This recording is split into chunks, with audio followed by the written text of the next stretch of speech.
Since current Ward 5 Councilor-at-Large Andreae Downs is not seeking re-election and no one else is running against Councilor Rena Getz, candidate Brittany Hume Charm will automatically become Ward 5's next Councilor-at-Large.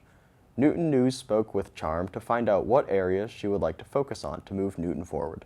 Gina Dacey has more. Brittany Hume Charm, incoming Ward 5 Councilor-at-Large, shares a bit about her background and who she is. Hi, I'm Brittany Hume Charm. I live in Waban. I am a parent of two little boys, age 7 and 3. My older son is a rising second grader at Zervis, and my younger one is in preschool at Riverside Children's Center in Waban.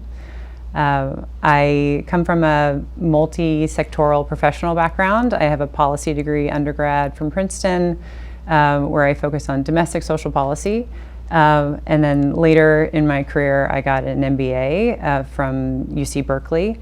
I've spent my whole career working on bringing together people who work across all different sectors, from the corporate sector to government and nonprofit and philanthropic sectors, as well as tech startups, to say, how can we identify where there are shared interests, where we all want something to happen, where there's positive social change that we can enact if we were to find ways to work together, and to be able to structure those partnerships. Brittany discusses what piqued her interest about City Council and why she decided to run.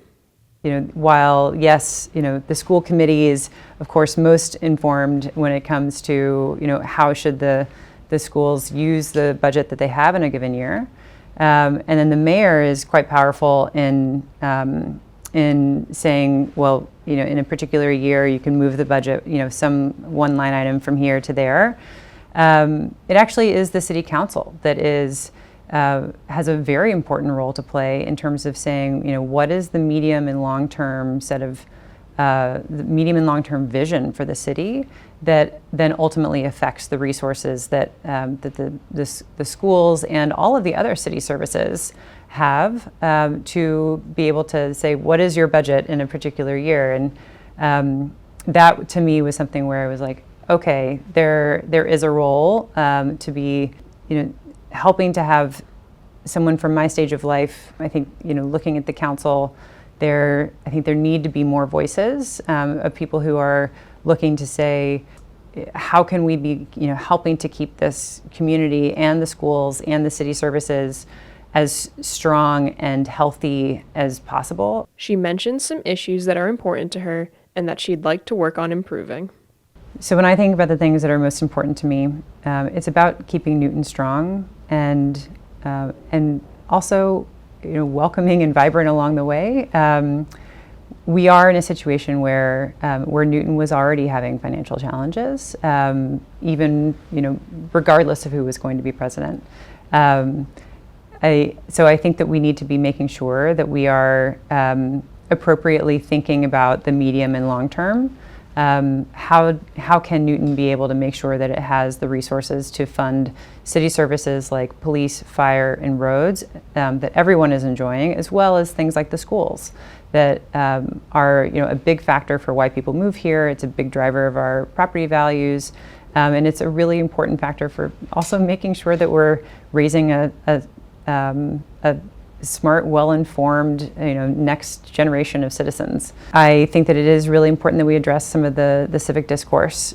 This is a really challenging time in our country. I think we see that, every time we open up the national news, and I think, our community has been better than that. I think we can be better than that, and it's really important to me that we be investing in the spaces and places that can help to create that kind of community discourse of like seeing people in person and actually understanding who your neighbors are, and the fact that in many ways we're all just normal people trying to do our best. I think you can be able to give each other a lot more grace if you really understand, more about your neighbors. So there, I think it's important that we be investing in things like our parks and open spaces and our playing fields and the senior center and the library. These are places where people, are able to come together in a very accessible way, and to be able to make that a celebration of Newton is, I think, really important for making sure that we can get through both the challenging times, which will, I think we will be in some, as well as the, making sure that we still, find joy and enjoy our lives living here. She also makes note of what she thinks is working well that she'd like to maintain. We are doing many things very well. And particularly, I do think that our schools and our teachers are, by and large, excellent. I think there are challenges that we, need to be making sure that we can continue to address, as things like the pandemic, have changed the game. Kids need a lot more help in different ways, and expenses are rising. I think we need to make sure that we're continuing to strive to meet the level of education and reputation that the Newton Public Schools have long had. But do I think that it's completely broken? No. I think we still have a real jewel in our Newton Public Schools, and we should make sure that they stay that way. I think that we're also a real leader in terms of the environment and climate. So we have been, I think, very intentional about setting policies that are, at the very front of the curve, both in Massachusetts and in townships across the country. And that's, I think that's also because of the fact that, people in Massachusetts know the science and embrace the science behind it, and are not afraid to say that we need to do better for our next generation. Brittany shares that she's learned a lot already, even before officially stepping into her new role, and she's looking forward to getting to learn even more.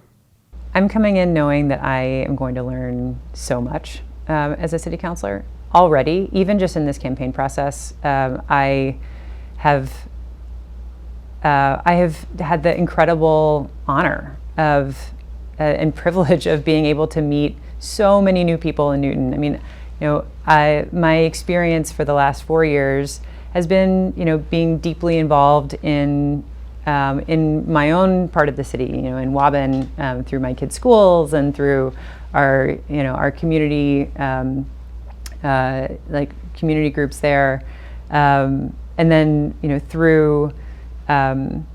through the election, I began to get more involved in terms of co-founding Newton Indivisible, which is really focused on helping to bring neighbors together.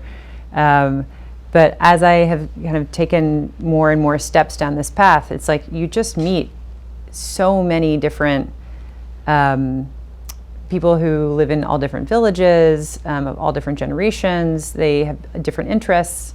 To be able to see this side of Newton in sort of a starker relief and to be able to appreciate it is something that I already feel very grateful for.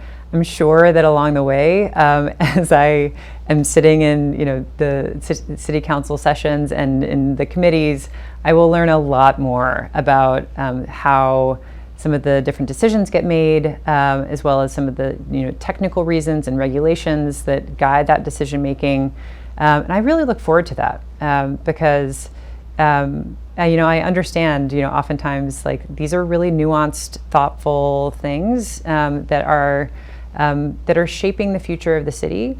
But at the same time, I think you have to understand how things work now, and be able to see what are the pros and cons of that to be able to help then suggest changes and reforms. Gina Dacey, Newton News, Newton Highlands.